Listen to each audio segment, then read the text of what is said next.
ఈరోజు నందికొట్కూరు మున్సిపాలిటీ పరిధిలో వైఎస్ఆర్ కాంగ్రెస్ పార్టీ కార్యాలయం ప్రారంభోత్సవానికి చేసినటువంటి వివిధ మండలాల నాయకులకు, వైఎస్ఆర్ కాంగ్రెస్ పార్టీ నాయకులకు, కార్యకర్తలకు, వైఎస్ జగన్మోహన్ రెడ్డి గారి అభిమానులకు, అలాగనే ముఖ్య అతిథులుగా చేసినటువంటి దారా సుధీర్ గారికి, టౌన్లో ఉండిన ముఖ్య నాయకులకు, అదే రకంగా మీడియా మిత్రులకు అందరికీ నా హృదయపూర్వక నమస్కారాలు తెలియజేస్తున్నాను.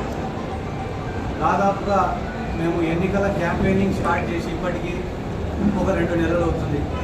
ఈ 2 నెలల కాలంలో కార్యకర్తల సమావేశాలు కానీ, ప్రతి గ్రామంలో ఉండే లీడర్లతోటి మాట్లాడడం కానీ, ఎక్కడైనా చిన్న చిన్న మనస్పర్ధలు ఉంటే వాటిని సర్ది చెప్పడం కానీ, ఆసరా లాంటి కార్యక్రమాలలో పాల్గొనడం కానీ, చేయుత లాంటి కార్యక్రమాలలో పాల్గొనడం కానీ, అంతేకాకుండా ప్రతి సామాజిక వర్గంతో ఒక మీటింగ్ని ఆర్గనైజ్ చేసుకొని, ముస్లిం మీటింగ్ కావచ్చు, ఎస్సీ మీటింగ్ కావచ్చు, బీసీ మీటింగ్లు కావచ్చు, ఇట్లా సమాజంలో ఉండే అన్ని వర్గాల ప్రజలను కూడా కలిసే కార్యక్రమాలు చేపట్టాం. ఇటువంటి కార్యక్రమాలు ఇంకా రానున్న రోజుల్లో ఎక్కువగా చేయాలంటే ఒక పార్టీ కార్యాలయం అవసరం అనే ఉద్దేశంతో ఈరోజు నందికొట్కూరు పట్టణ పరిధిలో పార్టీ కార్యాలయాన్ని కూడా ప్రారంభించడం జరిగింది.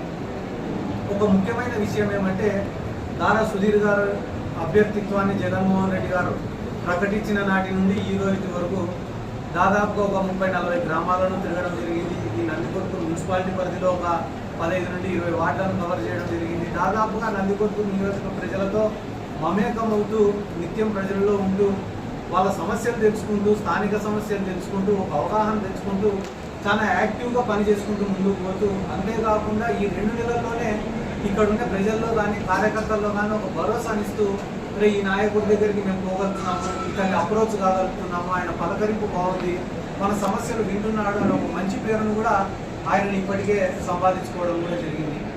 ఎవరు ఎన్ని మాటలు చెప్పినా కూడా ఈ నందికొట్కూరు నియోజకవర్గం అనేది వైఎస్ఆర్ కాంగ్రెస్ పార్టీకి కంచుకోతారు.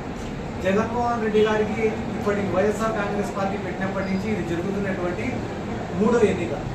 2 ఎన్నికల్లో కూడా, ఒక ఎన్నికల్లో ఏమో 20,000 మెజార్టీ, ఆ తర్వాత ఎన్నికల్లో ఏమో 40,000 మెజార్టీ ఇక్కడ ఉన్న ప్రజలు వైఎస్ఆర్ కాంగ్రెస్ పార్టీకి ఇవ్వడం జరిగింది.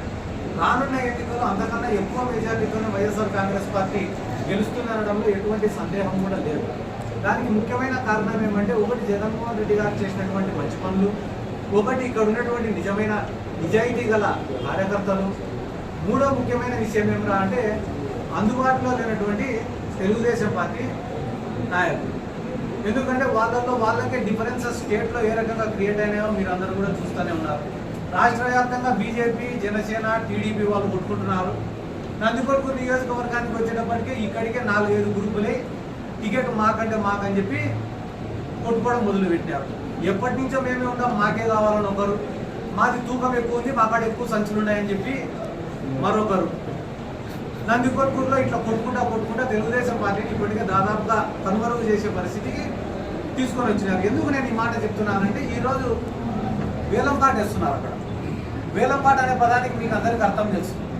10 రూపాయల కాడి నుంచి మొదలు పెట్టారనుకో, పక్క ఉన్నటువంటి 11 అంటాడు, ఆ పక్కన ఉన్నటువంటి 12 అంటాడు, ఈ పక్కన ఉన్నటువంటి 13 అంటాడు. ఎప్పుడు రేటు బావలికి ఏదైనా లాభం వస్తున్నప్పుడు వేలంపాట జరిగే పద్ధతి ఇది.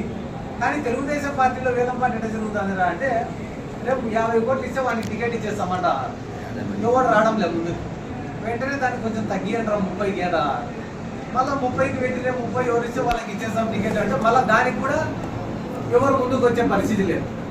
ఏ ముందు కూడా లాస్ట్ ఫ్రీకి ఇస్తాం, కానీ వైసీపీ నుంచి ఎవరైనా వస్తారేమో చూడండి వాళ్ళకి ఇచ్చేస్తామని చెప్పి ఆ బాబతిలోనే మనం 4 ఎంపీలను తీసుకొని వాళ్ళకి టికెట్లు ఇచ్చినారు. అంటే వాళ్ళకు అభ్యర్థులు లేక, అభ్యర్థులు దొరకక, ఆసక్తి చూపే వాళ్ళు లేక, లాస్ట్కు వైఎస్ఆర్ కాంగ్రెస్ పార్టీలో ఎవరైనా అసమ్మతులు ఉంటేనో, వైసీపీ వాళ్ళు వద్దనుకుంటేనో, మేము వద్దనుకునే వాళ్ళను తీసుకొని